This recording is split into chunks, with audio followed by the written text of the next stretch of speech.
The stock market is a fickle beast. It ebbs and flows with a rhythm that often seems more like a roller coaster than a reliable indicator of economic health. It's supposed to reflect the economy, capturing the collective sentiment of investors and the financial health of corporations. But often it feels more like a casino where rich guys gamble on yachts, making high-stakes bets that can make or break fortunes overnight. And every 4 years, we pretend it can predict the future of American democracy. Spoiler alert, it can't. The stock market is not a crystal ball, and its movements are influenced by a myriad of factors, many of which have little to do with the political landscape. But that doesn't stop us from obsessing over it. We watch the numbers rise and fall, hoping to glean some insight into the future, even though deep down, we know it's a fool's errand. Right now, the Dow Jones is doing a pretty convincing impression of Icarus, soaring ever higher and tempting fate with its lofty heights. Since Kamala Harris threw her hat in the ring, the market has been on an upward trajectory, buoyed by optimism and speculation. Historically, a strong market favors the incumbent party. Investors see stability and continuity as positive signs, and this can translate into electoral support, which in this case would be good news for Harris. Her campaign could benefit from the perception of a robust economy, even if the reality is more complex. But as any historian or gambler will tell you, past performance is no guarantee of future results. The market is unpredictable, and what goes up can just as easily come crashing down. We've seen it before with the dot-com bubble, the housing crisis, and countless other financial upheavals. Each time, the market seemed invincible, until it wasn't. So while we may look to the stock market for clues about the future, it's important to remember that it's just one piece of a much larger puzzle. The real predictors of our political and economic future lie in the hands of voters, policymakers, and the unpredictable twists of fate. As we head into another election season, let's keep our eyes on the bigger picture. The stock market may be a fascinating spectacle, but it's the collective will of the people that truly shapes our destiny. So whether the market soars or stumbles, remember that the power to shape the future lies not in the hands of a few wealthy investors, but in the votes and voices of everyday Americans.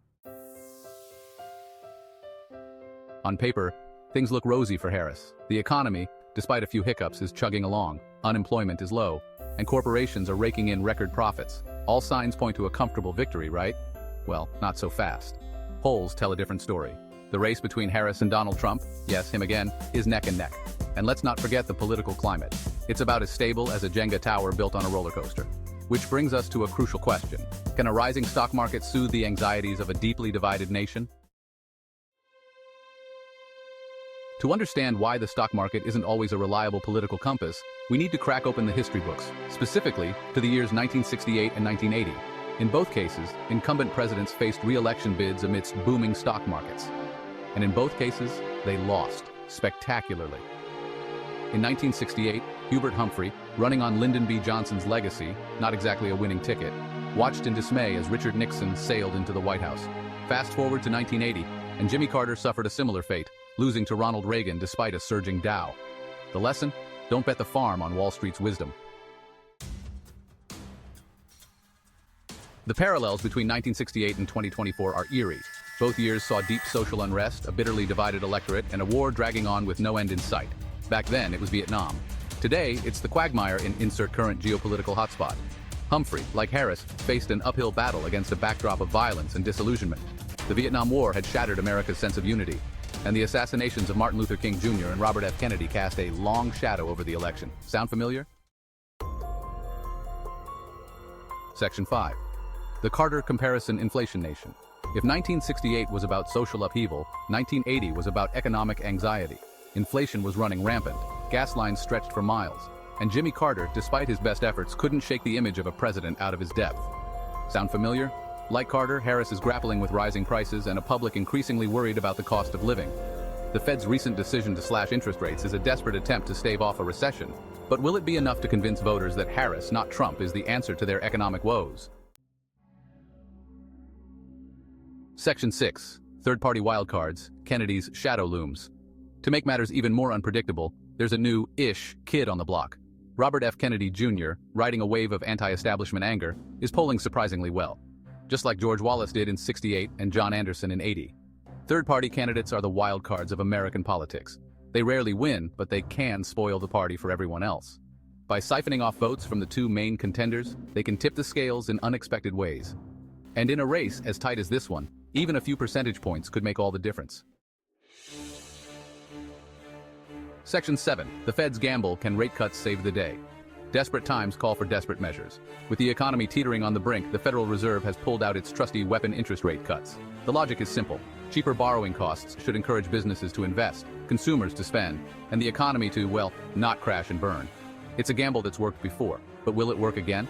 The Fed's track record is spotty at best, and some economists warn that slashing rates could actually backfire, fueling inflation and further eroding public confidence. Section 8. It's the economy, stupid. Still true in 2024. Bill Clinton said it best, "It's the economy, stupid." And nearly 3 decades later, his words still ring true. Voters care about jobs, wages, and the price of groceries. They want to know that their elected officials understand their struggles and are working to make their lives better. Right now, that's a tough sell for any incumbent, especially one facing a relentless barrage of attacks from an opponent who's weaponized economic anxiety for political gain. Whether Harris can convince voters that she's got their backs and their wallets could determine the outcome of this election. Section 9. Beyond the Dow, the X factors that matter. When we think about elections, the economy often takes center stage, but there's so much more that influences the outcome. Of course, elections aren't just about the economy. They are about the people, their hopes, their fears, and their dreams. It's about the collective voice of a nation. 1,000 other factors, big and small, can sway voters. A scandal here, a gaffe there. These moments can change the course of a campaign overnight. A well-timed endorsement or a devastating attack ad can make or break a candidate. The power of a single speech or a cleverly crafted message cannot be underestimated. In the age of social media, where misinformation spreads faster than wildfire, anything can happen. A viral post, whether true or false, can sway public opinion in an instant. Then there's the unpredictable nature of voter turnout. The weather, the convenience of polling locations, and even the mood of the electorate on election day can influence who shows up to vote. Will young people, disillusioned with the political system, bother to show up? Their participation can be a game changer, but their turnout is often uncertain. Will minority voters facing increasingly restrictive voting laws have their voices heard? These laws can disenfranchise significant portions of the population, altering the election's outcome. These are the questions that keep campaign managers up at night. They strategize, plan, and adapt, trying to account for every possible variable. And they're impossible to predict with any certainty. The complexity of an election is like a puzzle with ever-changing pieces. Analysts and pundits can only make educated guesses, but the true outcome remains a mystery until the very end. In the end, it's the collective decision of millions that shapes the future. Every vote counts, and every factor, no matter how small, plays a role in the grand tapestry of democracy. Section 10. The crystal ball is broken. Why this race is anyone's game. In the world of politics, predicting the future is a fool's errand. The crystal ball, once a symbol of foresight, lies shattered, reminding us that certainty is a luxury we can't afford. So what's the verdict? Can Kamala Harris ride this bull market all the way to the White House? The economy is booming, and the stock market is hitting new highs. But can this financial momentum translate into political success? Or will history repeat itself, with the stock market proving to be a false prophet? We've seen it before, markets soaring one day, crashing the next. The volatility is a stark reminder that nothing is set in stone. The answer, as any seasoned political observer will tell you, is a resounding maybe. Experts can analyze trends and data, but the unpredictable nature of politics often defies even the most sophisticated models. The truth is, this race is too close, too volatile, and too damn weird to call. With candidates neck and neck and unexpected twists at every turn, it's anyone's game. The polls could be wrong. We've seen polling errors before where the predicted outcomes were far from reality. Polls are snapshots in time, not crystal balls. The pundits could be clueless. Even the most experienced analysts can be caught off guard by sudden shifts in voter sentiment or unforeseen events. And the stock market, well, it's probably more interested in next quarter's earnings than the fate of American democracy. Investors are focused on profits, not politics, and their priorities can shift rapidly. In the end, it's up to the voters. The power lies in the hands of the people, and their collective voice will determine the outcome. Every vote counts, and every voter has a say.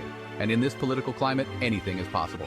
So buckle up, America. The debates are fierce, the rallies are charged, and the nation is divided. The stakes have never been higher. It's going to be a bumpy ride. The road ahead is uncertain, filled with twists and turns. But one thing is clear, this race is far from over, and the journey will be anything but smooth. As we look back at historical election moments, we are reminded that the unexpected often becomes the defining feature of any campaign. Iconic speeches and memorable events shape the narrative, but the final chapter is always written by the voters. This election is a testament to the diversity and resilience of the American people. From different backgrounds and walks of life, voters come together to make their voices heard. Unity in diversity is the cornerstone of democracy. Amidst the uncertainty, there is hope. Hope for a better future, hope for change, and hope that the democratic process will prevail. The optimism of the people is a powerful force driving the nation forward. As the American flag waves and patriotic symbols remind us of our shared values, we are united in our pursuit of a brighter tomorrow. National pride fuels the determination to overcome challenges and seize opportunities. On election night, as the results pour in and the nation watches with bated breath, we will witness the culmination of months of campaigning, debates, and discussions. The outcome may be uncertain, but the process is a testament to the strength of democracy. And when the dust settles, there will be celebrations. For some, it will be a moment of triumph, for others, a time of reflection. But for all, it will be a reminder that in a democracy, the power ultimately rests with the people. The peaceful transition of power is a hallmark of American democracy. Leaders may change, but the commitment to unity and progress remains steadfast. As we move forward, let us remember that this race, like all others, is a chapter in the ongoing story of our nation.